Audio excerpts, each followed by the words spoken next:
Bueno, entonces para la traslación,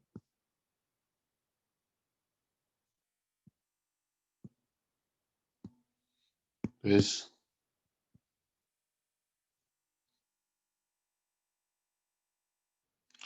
traslación en mecánica cuántica.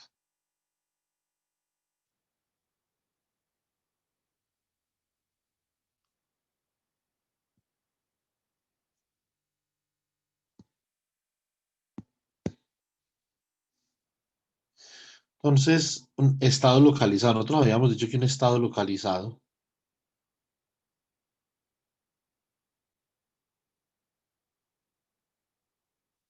era básicamente una función de onda,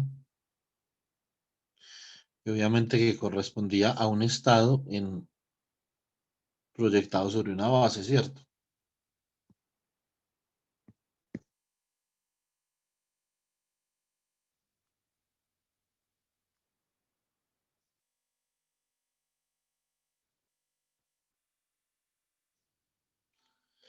Entonces, este estado en este caso estaría localizado alrededor de x igual a cero.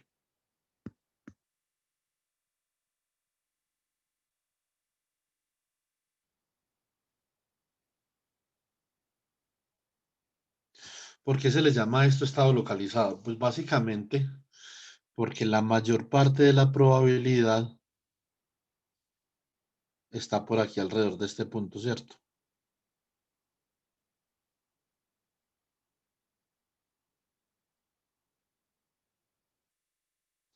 Ahora puede haber estados más localizados que otros. En este caso, este estado tiene una localización, por ejemplo, de esta magnitud.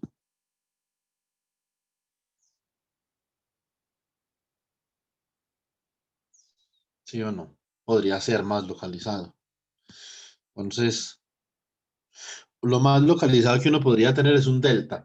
Lo que pasa es que en mecánica cuántica el delta no es realizable, ¿cierto? Entonces, eso es una cosa importante, una distinción importante. Los estados localizados, pues típicamente en mecánica cuántica pueden ser, por ejemplo, funciones gaussianas, ¿cierto? Pueden ser, por ejemplo, un psi sub alfa de x igual a 1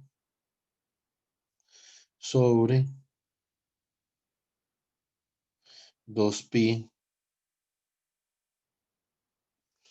a la 1/4 por raíz de sigma por la exponencial de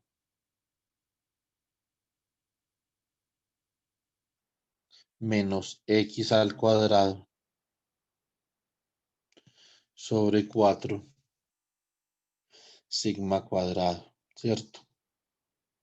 Por ejemplo, esta podría ser una función de onda. Nosotros sabemos que si es una probabilidad, es que esa función de onda al cuadrado, entonces digamos que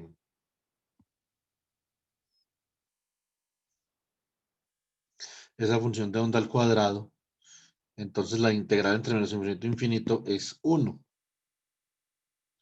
Entonces, este tipo de función de probabilidad o de amplitud de probabilidad, porque es una función de onda, no es la magnitud de la función de onda al cuadrado, está localizada alrededor de x igual a 0.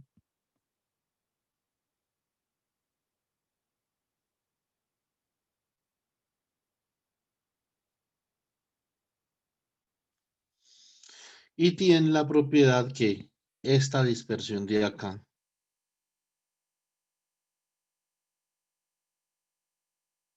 es sigma, ¿cierto? Y esto aquí va a ser menos 3 sigma y esto aquí va a ser 3 sigma. Entonces ahora, si es esa función puede estar también localizada alrededor de otro valor de x, ¿cierto? Por ejemplo, nosotros podemos decir que la proyección sobre x, digámoslo así, menos mu de alfa es simplemente igual a psi sub alfa de x menos mu, y esto es igual a 1 sobre 2pi a la 1/4 por sigma a la 1 medio por la exponencial de menos x menos mu al cuadrado sobre 4 sigma cuadrado. por ejemplo. Entonces, ahí ya ese estado estaría localizado alrededor de X igual a 1000.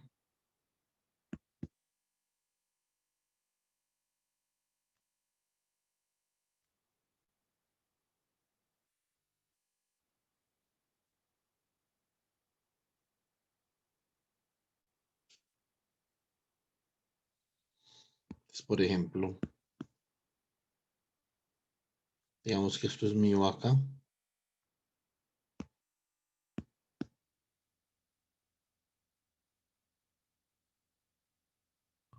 Eso es una traslación, ¿verdad? Sí, exactamente. Pero las traslaciones tienen sentido siempre y cuando el estado esté bien localizado. Si no, realmente pues no tendría mucho sentido, ¿cierto? Entonces, eh, aquí este estado está entonces localizado alrededor de ese valor de X, que es X menos mío.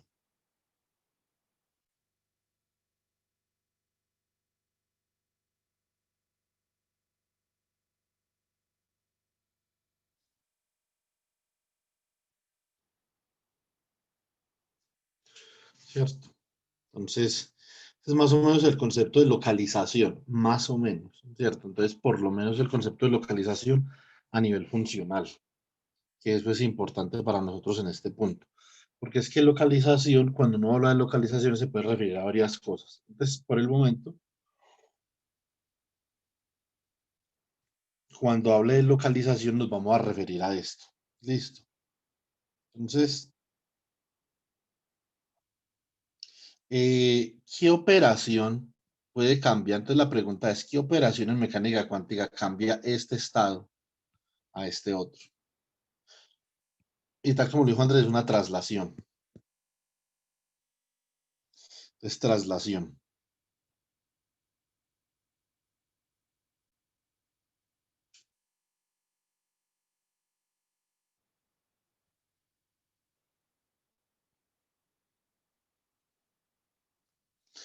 Es una operación que cambia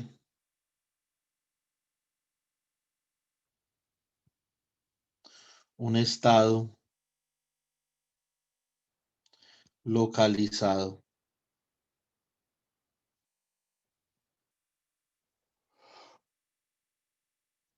X a un estado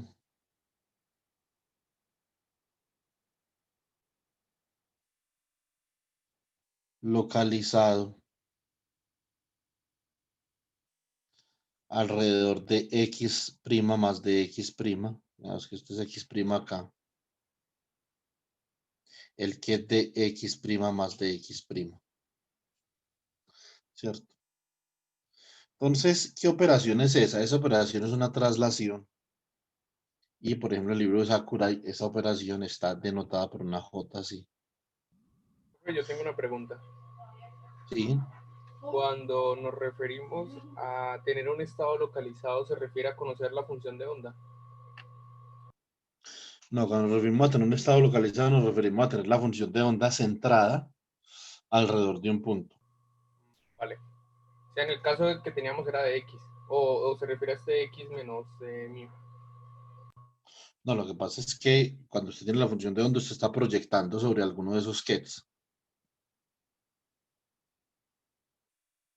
¿cierto?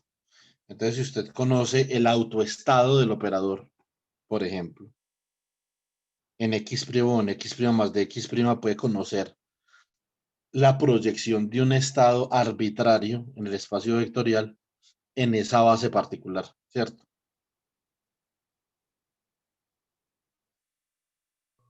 Sí, pero entonces, ¿qué sería tener un estado localizado? ¿Cómo, Andrés?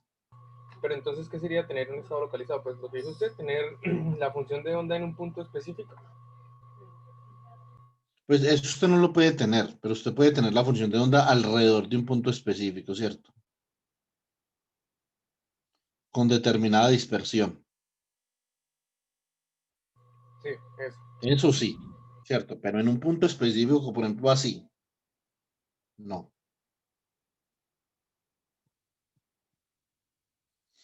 Pero lo máximo que usted puede hacer es localizar la onda en un punto del espacio que se lo permita la relación de incertidumbre de Heisenberg, ¿cierto?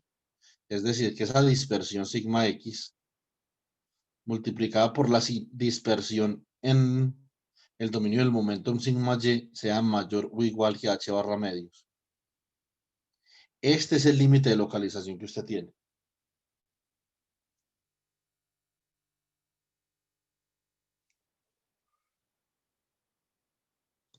Listo.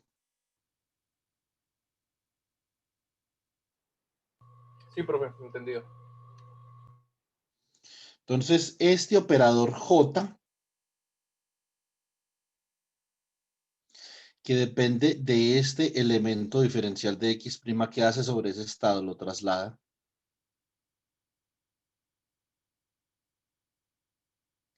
En esa cantidad, ¿cierto? Entonces, ¿qué vamos a hacer ahorita? Vamos a ver qué hace eso sobre un estado.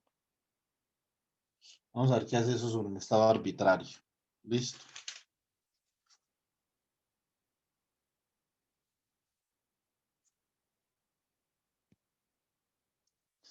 Vemos que usted tiene un estado arbitrario inicialmente y después a ese estado arbitrario usted le opera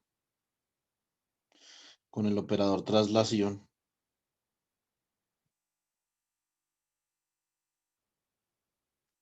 Entonces queda como algo así. Entonces, represente usted el estado arbitrario, entonces ¿cómo le va a quedar esto? Esto le va a quedar. Esencialmente, bueno, espérate un momentico. Reviso una cosa. Yo creo que aquí, yo creo que así está en el Sakurai, pero esto sería como un error de notación para mí. No estoy 100% seguro.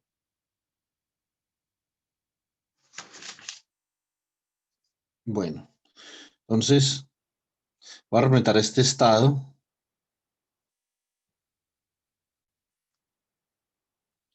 como la integral sobre x del ket de x por el bra de x por el ket de alfa, ¿cierto? Entonces, ¿qué es lo que yo puedo hacer ahí? Yo puedo entrar aquí en este caso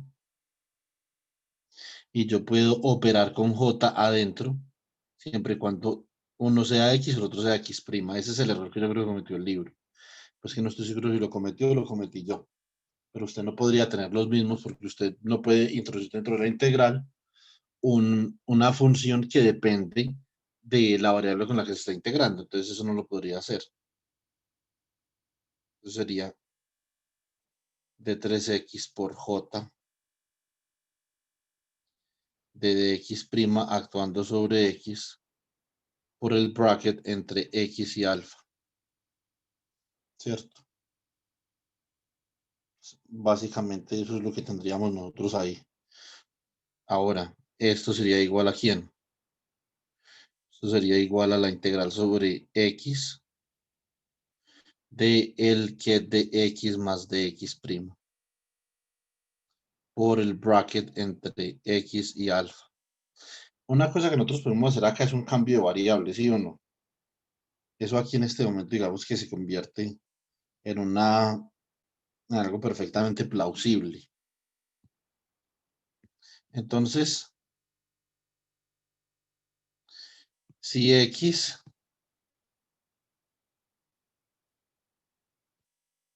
más de x' fuera igual, por ejemplo, a zeta, por lo tanto, de zeta, inclusive de 3 zeta,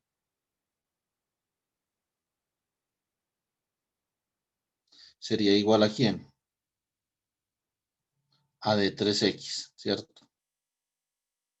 Más, sin embargo, x sería igual a zeta menos de x'. Por lo tanto, eso se puede expresar como la integral sobre de zeta de el ket de zeta por el bracket entre zeta menos de x' y alfa. O sea que esto vendría siendo igual a la integral sobre x', lo vamos a cambiar de variable, del ket de x' No cambiamos para x', cambiamos para x.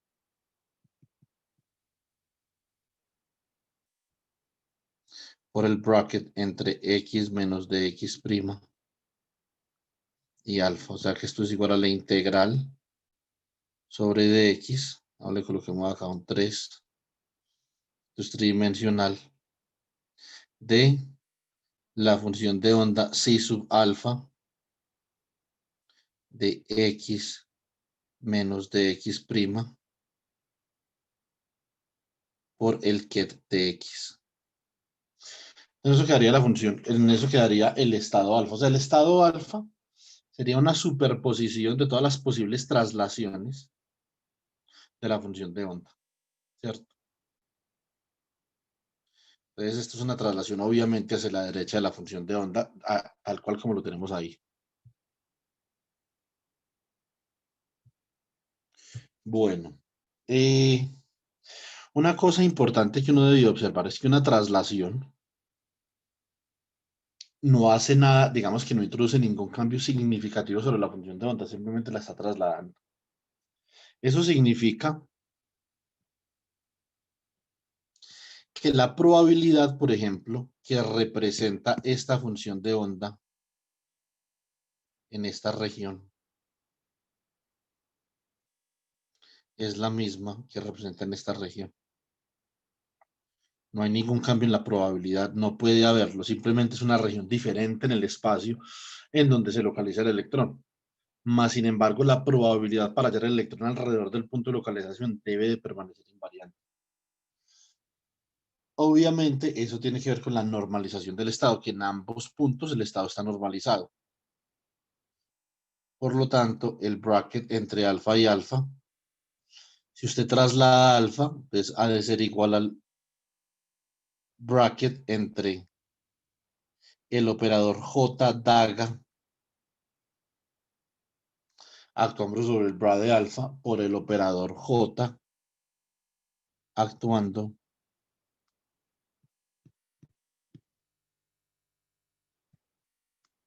sobre el kit de alfa.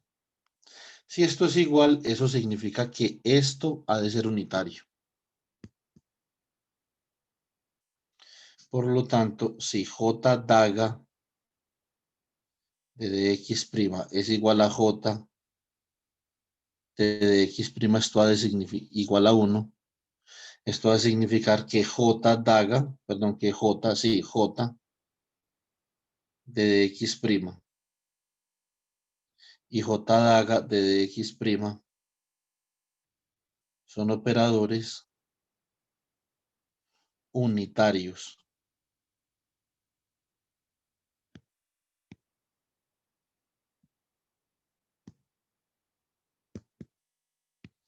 O sea, que invocamos el teorema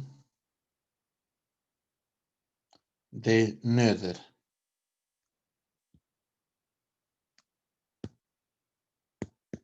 Listo. Entonces, si nosotros invocamos ese teorema, entonces, si J de dx' es un operador unitario,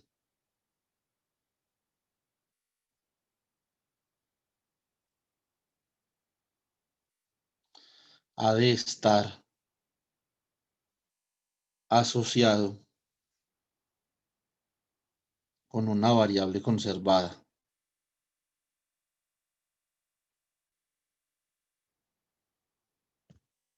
¿Cierto? Entonces la pregunta es, ¿cuál será la variable conservada con la que está asociado eso? Eso es una buena pregunta, ¿cierto? Entonces, eh, mm, ahora vamos a mirar algunas propiedades de ese operador antes de continuar con esto, ¿cierto? Hay tres variables conservadas. Momentum lineal, momentum angular y energía, ¿cierto? Cada una de estas variables conservadas está asociada con un operador. Es decir, estas variables conservadas son los generadores de alguna cantidad en el espacio de Hilbert. El operador con el que esté asociado perdón, la cantidad conservada con el que esté asociado, cada uno, por lo menos la cantidad conservada con la que esté asociado este operador. Esa cantidad observada se conoce como un generador de traslaciones espaciales. Entonces la pregunta sería, ¿quién es el generador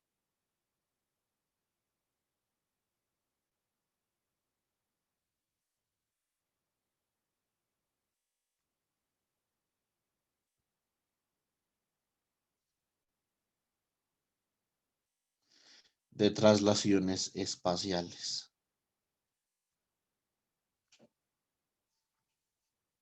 Esa es la pregunta.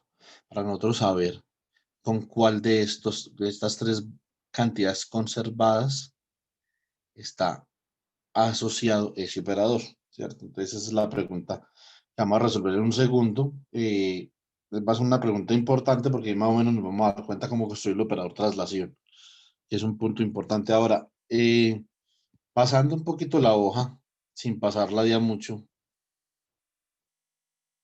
ese operador traslación tiene las siguientes propiedades.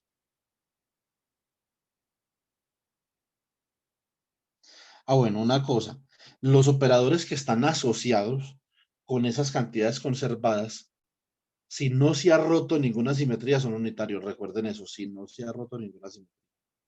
Cuando se rompe una simetría, ya no son unitarios. Y aquí tenemos tres simetrías importantes del teorema de Noether, que son la simetría. Estos tres, alguno de esos tres tiene que ver con estas simetrías. Invarianza translacional.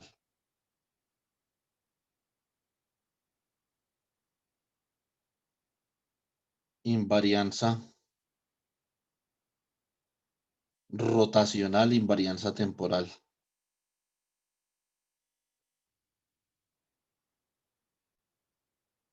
Obviamente en este momento estamos buscando es la invarianza translacional, ¿cierto? Entonces, propiedades. La primera propiedad ya la dijimos como es unitario. Entonces, J daga de dx' por J de dx' es igual al operador unitario. Esa es la primera propiedad. La segunda propiedad, obviamente esto es dado que este operador sea unitario. Cuando el operador no es unitario hay que repensar las propiedades. La segunda propiedad es que J de dx' por J de dx2' ha de ser igual a J de dx' más dx2'. Ojo, esto tiene que ser obvio. ¿Por qué debe de ser obvio? Porque si usted coge y traslada, usted con un operador traslada un estado. Bueno, y después le aplica otra traslación. Pues la razón natural a nosotros nos enseña que ese estado simplemente ha trasladado lo que lo trasladó primero más lo que lo trasladó después. Entonces digamos que esto es una obviedad del proceso. Ahora, lo que hay que determinar es qué operador cumple con esa propiedad o qué forma funcional para el operador. Y por último, tenemos nosotros la tercera propiedad, ¿cierto? Entonces, que se puede escribir así. La traslación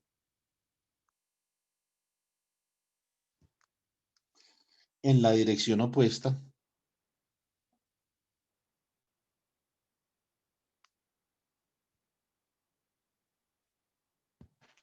¿cierto?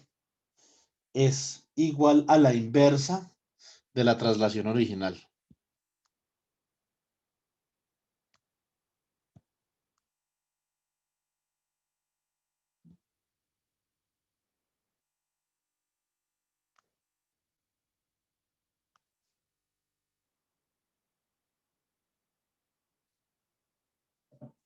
Listo, esto es fundamental, porque si usted, por ejemplo, traslada un estado, por ejemplo, desde x' hasta x0, por ejemplo. Si usted tiene una simetría de invarianza traslacional. Eso significa que usted puede devolver. Y si usted se devuelve, va a obtener el mismo estado que tenía antes de trasladarse, ¿cierto? Entonces, ya sea que usted, por ejemplo, se traslade de X' a X0 o de X0 a X', los estados son invariantes. Por lo tanto, trasladarse en la dirección opuesta a la que se trasladó originalmente. Por ejemplo, menos de X'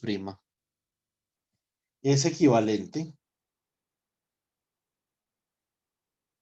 a la inversa de la traslación en dirección de X'. Esto lo que significa es como si usted se hubiera trasladado en de X' y trasladarse en menos de X' es como devolverse, aplicar el operador inverso, ¿cierto? La cuarta propiedad que es importante es la siguiente. El límite cuando de X' tiende a 0 del operador J de dx' es igual al operador 1. O sea, si usted aplica ese operador y realmente lo que caracteriza ese operador es la cantidad en la que usted está trasladando el estado, y esa cantidad es muy pequeña, es como si usted al estado no le estuviera haciendo nada. O sea, como si lo estuviera multiplicando por un 1. O sea, cuando la traslación es cercana a 0, no es que usted multiplique por 0, multiplica por 1, ¿cierto? Entonces, básicamente, la, la lógica que nosotros tenemos acá. Vamos a ver una cosa. Si nosotros escogemos, por ejemplo, diga usted que nosotros escogemos, es prueba.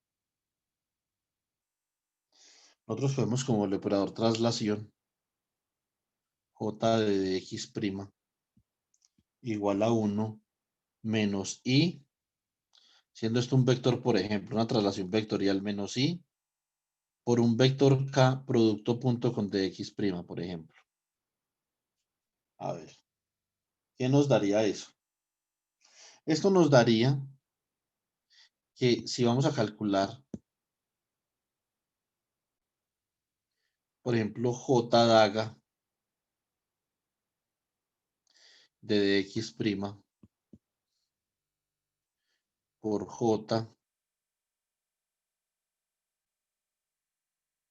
de dx', esto sería igual a quién. Entonces, daga acá, aquí mira a ver quién es daga. En este caso, j daga de dx', no debería cambiar esa i de ahí, ¿cierto? O sea que esto sería 1 más i k punto dx'. Listo. Entonces, ahora, ¿qué es lo que nosotros tenemos acá? Vamos a reemplazar esas dos cosas. Entonces, la primera cosa es 1 más i k punto dx'. La segunda cosa en amarillo, entonces la reemplazamos, sería 1 menos i k punto dx'. ¿Sí o no? Entonces, nosotros multiplicamos todo eso. ¿Cómo nos va a quedar? Nos queda 1 por 1, ¿cierto? ¿Qué más nos va a quedar ahí? Esta por 1 menos esta por 1, ¿cierto?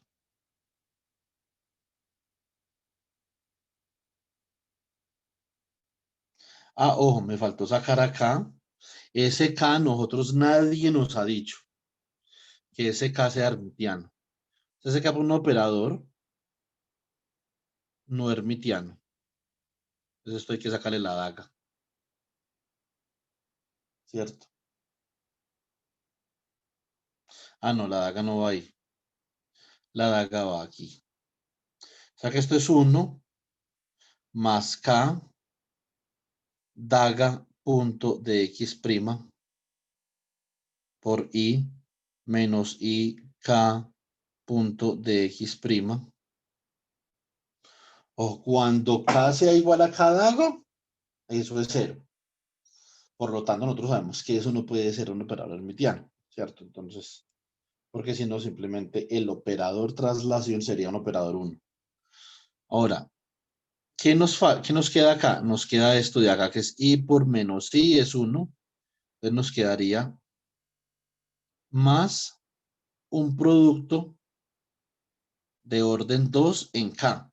Ese producto lo vamos a desestimar siendo de orden 2 en K y de orden 2 en dx', ¿cierto? Coloquemos acá más bien así. Esto es de orden 2 en dx'. Como dx' es infinitesimalmente pequeño, entonces nosotros simplemente despreciamos ese término. Decimos que esto es aproximadamente igual a 1 menos i que multiplica a k menos k daga, ¿cierto? Por producto punto con dx'. ¿Sí o no? Ahora, ¿qué sucede? Si K es hermitiano, entonces ahora vamos a mirar bien las cosas. Si K es hermitiano, si K es hermitiano, esto es cero, ¿cierto? Por lo tanto,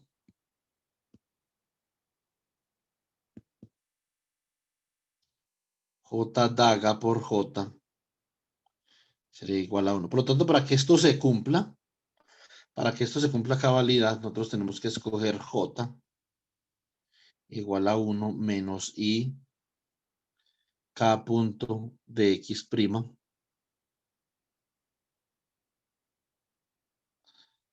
siendo K un operador hermitiano. Esto tiene todo el sentido del mundo porque naturalmente si J está asociado con uno de estos tres, una de estas tres variables conservadas, ¿cierto? Que a su vez tienen obviamente una simetría asociada, una simetría asociada. Por lo tanto, como son unos observables, tanto momento angular como, perdón, momento lineal como momento angular, como energía, deben estar asociados con un operador como hermitiano, ¿sí o no? Ahora la pregunta del millón es ¿quién es K? Esa es la pregunta. Ahora vamos a ver otra de las propiedades del operador traslación. ¿Qué pasa con J de dx' por J de dx2', por ejemplo? O sea que esto es 1 menos i k punto dx' por 1 menos i k punto dx2'.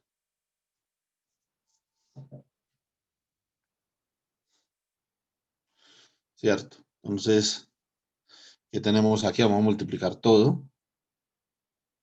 Nos queda 1 menos i k punto dx' menos i k punto dx2' menos términos de orden dx' por dx2', ¿cierto? Y como ambos son pequeños, entonces esto lo hacemos cero. Por lo tanto, esto queda aproximadamente igual a 1 menos i y multiplica k punto dx' más dx2'. Y esto es igual a j, obviamente, de dx' más dx2'. O sea, esta selección para el operador traslación cumple con esta propiedad de acá, ¿sí o no? Bueno, entonces ahora vamos a mirar una cosa que es razonablemente importante y después, bueno, ya lo que nos quedaría sería meternos en las representaciones de momentum y las representaciones de eh, mm, las representaciones espaciales y su cambio de base. Eso lo voy a dejar para el jueves para que esté Roger. Entonces, mientras tanto, les voy a dejar es un ejercicio que deben de hacer para el jueves compulsivamente. Eso sí, les pido por favor que los que no están enviando los ejercicios, ese ejercicio sí lo envíen. Entonces ya les voy a decir cuál es, pero primero entonces vamos a mirar una cosa importante. Supongamos que yo tengo el operador posición por el operador desplazamiento o traslación, en este caso actuando sobre el ket de x'.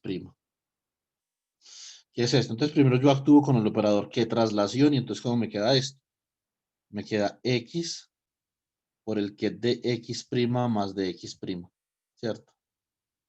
Y por lo tanto, cuando yo saco el autovalor de ese autovector del operador posición, entonces simplemente queda este autovalor de acá, x' más de x', ¿cierto?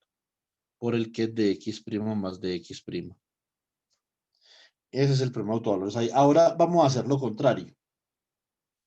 Entonces, vamos a coger y vamos a decir así. Entonces vamos a operar primero con x sobre el ket de x' y después con el operador traslación. Entonces, ¿esto qué es? Esto es, obviamente, el primer problema de autovalores me va a dar ¿cómo? Me va a dar x' por el ket de x'. Y el segundo, simplemente me va a dar x' por el ket de x' más de x', ¿cierto? Ahora vamos a restar las dos ecuaciones. Si restamos esas dos ecuaciones, entonces, ¿qué nos queda? Nos va a quedar x', o más bien, el operador x por j de x' menos j de dx' por el operador x. Todo esto actuando sobre el ket de x'. Y obviamente resto los autovalores acá. ¿Sí o no? Entonces resto x' más de x' menos x actuando por el ket de x' más de x'. ¿Sí o sí? X' se da con x'. ¿Esto cuánto da? Esto me da sencillamente dx' por el ket de x' más de x'. ¿Sí o no? Y esto de acá simplemente es el conmutador. Es el conmutador entre el operador x y el operador j de dx'. Sobre x', esto es igual a dx' por el ket de x' más de x'. ¿Cierto? Entonces, ahora, se puede hacer una aproximación acá. Puede que a muchos no les guste, que les parezca esto como medio chambón. Más sin embargo, como el estado no cambia mucho cuando usted lo traslada por una cantidad infinitesimal, el estado, estamos haciendo esta aproximación y quiero que eso quede claro sobre el estado, no sobre ningún autovalor. Por lo tanto, nosotros podemos aproximar x' más de x', el ket como el ket de x'. Realmente esa traslación infinitesimal no es que haga mucho. Por lo tanto, si nosotros volvemos a la ecuación anterior, nosotros podemos decir que el conmutador entre x' y j de x', perdón, entre el operador x, que es el operador posición, y el operador j evaluado en dx', es aproximadamente igual a dx'.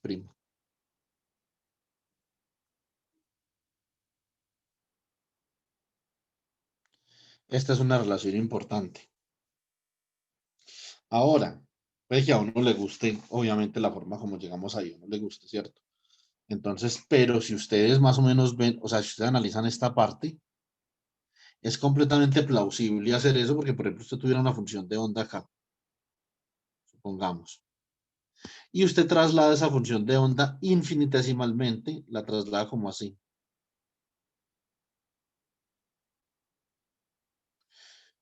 Ve que esto me quedó.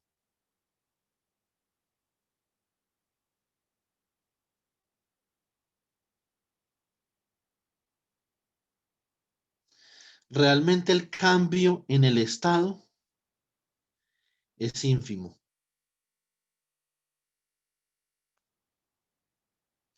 Entonces usted bien puede aproximar ese conmutador como yo lo aproximé, sin ningún problema. Ahora, si usted, por ejemplo, aplica sucesivamente ese conmutador y tiene varios de X primas, entonces esto ya va a ser una diferencia. ¿Sí o no? Más va a ser una diferencia basándose en que si el cambio yo lo hago de manera infinitesimal, de pequeños cambios, de a pequeños cambios, de a pequeños cambios, de pequeños cambios. Entonces yo puedo utilizar esta aproximación para determinar cuál es el cambio global, siempre y cuando no haga cambios grandes. Si hago cambios grandes, pues ya no puedo utilizar esta aproximación, ¿cierto? Entonces, por eso es que el cambio diferencial es importante para poder aproximar cambios más grandes. Ahora, nosotros aquí en ningún momento hemos dicho, entonces, ¿cómo vamos a hacer con SK? ¿Quién es SK? ¿Cierto? Entonces, esa es la pregunta fundamental. ¿Quién es SK? Entonces, resulta que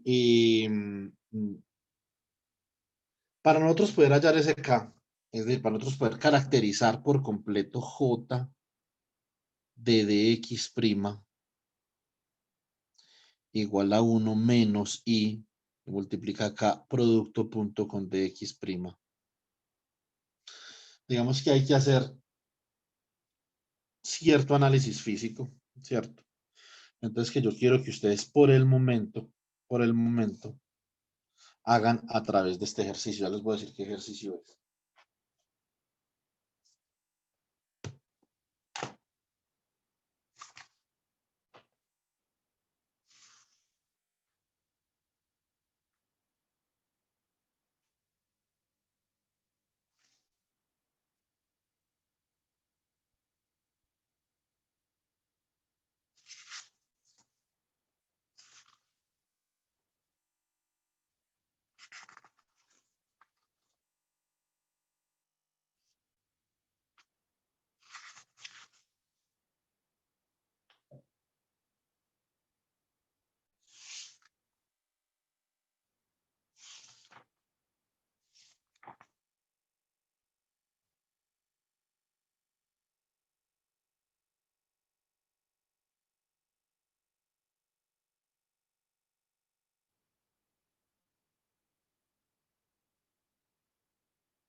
El ejercicio 1.28.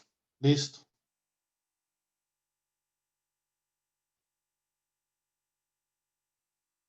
1.28 y 1.30, por favor. Listo, profe.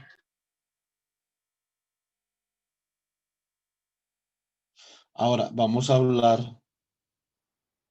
del trabajo para el segundo corte que lo deben de entregar el sábado 21 de noviembre antes del mediodía para yo poderlo calificar, obviamente, y poder saber qué nota les doy. Entonces,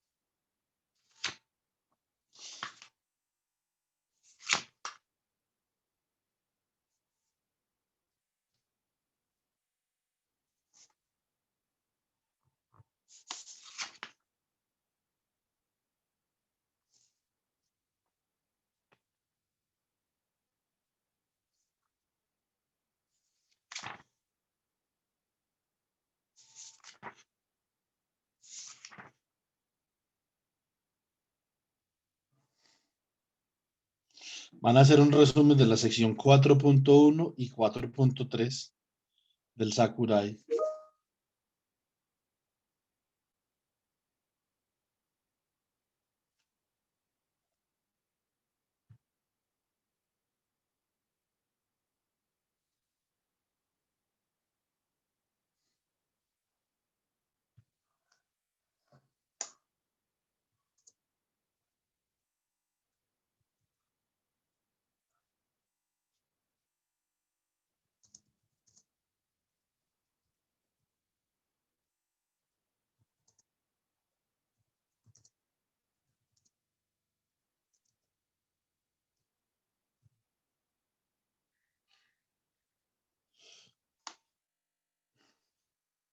Bueno, entonces,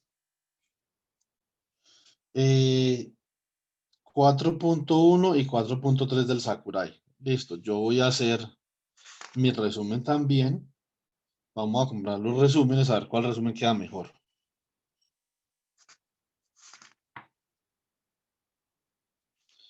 Y ya para el tercer corte, le vamos a hacer a esto con, para el tercer corte, entonces hacemos la 4.2 y la 4.4. Listo.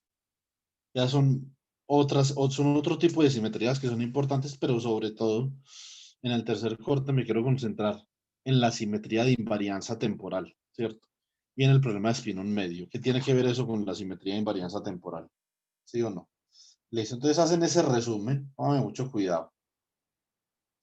Y me van a hacer estos ejercicios que les voy a dejar de acá.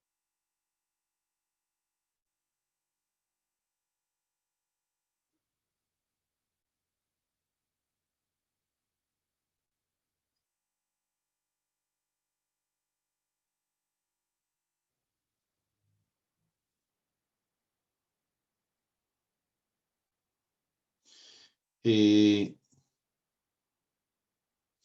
4.1, 4.2, 4.3.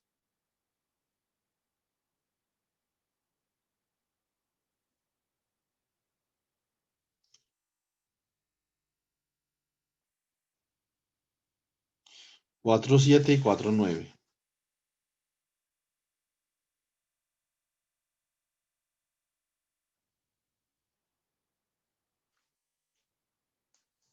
Entonces para el trabajo,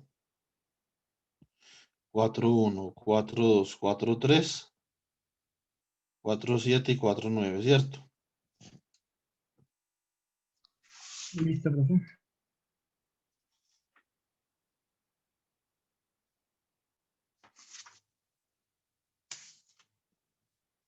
Bueno, entonces ya vamos, entonces la próxima clase vamos a mirar a ver, después de que ustedes hagan los dos ejercicios que yo les dejé, que es el 1.28 y el 1.30, vamos a mirar a ver quién es ese K. ¿Quién es ese K que está asociado con el generador de traslaciones en el espacio de Hilbert? ¿Cierto? Entonces, ese es un punto importante, ¿cierto? Entonces, y después vamos a ver quiénes son las generaciones de rotaciones en el espacio de Hilbert y los generadores de traslaciones temporales en el espacio de Hilbert. Primero vamos a ver las generaciones de traslaciones temporales en el espacio de Hilbert y vamos a ver muy importantemente un seminario que les voy a dar un viernes. Probablemente lo cite más temprano ese viernes porque ese puede ser un seminario largo. Es un seminario que ustedes deben de atesorar porque es algo que usualmente no se hace con los estudiantes de pregrado. Yo lo voy a hacer con ustedes y con mis estudiantes de maestría. Es un seminario sobre dinámica de sistemas cuánticos abiertos. En ese seminario nosotros vamos a aprender qué es lo que sucede desde el punto de vista de la unitariedad de un operador cuando se rompe una simetría. Y eso lo vamos a ver para el operador asociado con la generación de traslaciones temporales. Listo. Va a ser un seminario supremamente importante con miras a uno mirar a ver qué es lo que uno puede hacer en mecánica cuántica, contribuir en mecánica cuántica, en un tema tan importante como los sistemas cuánticos abiertos, ¿cierto? Relaciones con entropía, ¿sí o no? Entonces, ya qué pasa con la termodinámica de un sistema cuántico, tiene termodinámica, no tiene, si tiene como es su evolución temporal, bla, bla, bla, bla, bla, bla. ¿Y qué pasa si, por ejemplo, el generador de traslaciones temporales es un operador unitario para un sistema cuántico cerrado? ¿Qué pasa cuando se abre el sistema cuántico? Pero más importante, ¿qué pasa con los autovalores del operador asociado con la cantidad conservada? Como es hermitiano, sus autovalores son ¿cómo?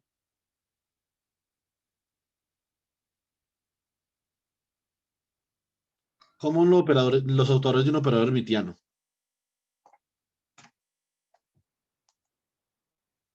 Deberían ser reales, ¿no? Exactamente, reales. ¿Qué pasa cuando rompemos la simetría con autovalores? Entonces, ese es un punto importante que vamos a estar investigando ahí, ¿cierto? Entonces, y eso tiene que ver, digamos, con otro de los operadores que está asociado con esas cantidades conservadas. Entonces, por eso es que el capítulo 4 y estos capítulos los vamos a estar llevando, digamos que a la par, en lo que resta del curso, para poder entender todas esas relaciones que hay. Y obviamente hay que hacer ejercicios para poder entender esto, pues si no, queda como berraco, ¿cierto? Entonces, listo. Entonces, espero esos ejercicios antes de la clase del jueves. Ojalá que en esta hora y la hora que siempre nos quedamos, que es de 11 de la mañana, perdón, de 12 del mediodía a 1 de la tarde, la aprovechen para hacer esos ejercicios y me manden un mensaje preguntándome para yo ayudarles. Pero entonces pónganse en ese, dediquen, siéntese en estas 2 horas a hacer eso. Listo, por favor. Profe. Y entonces nos vemos el jueves. El jueves ya, digamos que finiquitamos el primer capítulo del Sakurai. Vemos el cambio de base en la representación momentum-espacio usando la transformada de Fourier, cómo se hace, cómo se construye desde la formalidad del espacio de Hilbert. Y entonces este viernes le damos inicio al tema de dinámica de sistemas cuánticos. ¿Cómo es la dinámica? ¿Qué hace uno con la dinámica? ¿A dónde llega con la dinámica? Sobre todo, ¿qué significa la dinámica de un sistema cuántico? Y Dios mediante que podamos obtener un resultado importante, que es cómo evoluciona la constante de superposición para un sistema, para un problema de autovalores discretos, ¿cierto? En el tiempo. Es decir, ese C sub A de T, que es la constante de superposición entre los diferentes autoestados del operador A, que así fue como nosotros decidimos expandir, ¿cierto? El Ket arbitrario en el espacio de Hilbert, cómo evoluciona eso temporalmente. Esa va a ser nuestra primera tarea. Y después mirar a ver cómo evoluciona temporalmente la función de onda, ¿cierto? Y nuestra tercera tarea va a ser, bueno, si evoluciona temporalmente la función de onda y evoluciona temporalmente, obviamente también la constante de superposición, porque son la misma cosa, sino que una es una representación continua, otra discreta. La temporalidad, ojo con esto, la temporalidad de un sistema cuántico está codificada en el operador o en el estado. Pregunta importante. Pregunta más que importante para el tercer corte. Bueno, realmente para el parcial también, ¿cierto? Porque eso entra en el parcial. La parte dinámica, la primera parte de la dinámica entra en el parcial. Entonces, ¿dónde va codificada la temporalidad? ¿En el operador o en el estado? Si en uno, en otro, en los dos, y si en uno o en el otro, ¿en cuál caso? ¿Cierto? Entonces, eso es una pregunta que nos vamos a hacer y se las voy a hacer en el parcial. Listo. Eso lo discutimos el viernes. Allá más o menos les di el derrotero de la semana. Listo, chicos. Listo, profe. Entonces, paremos la grabación.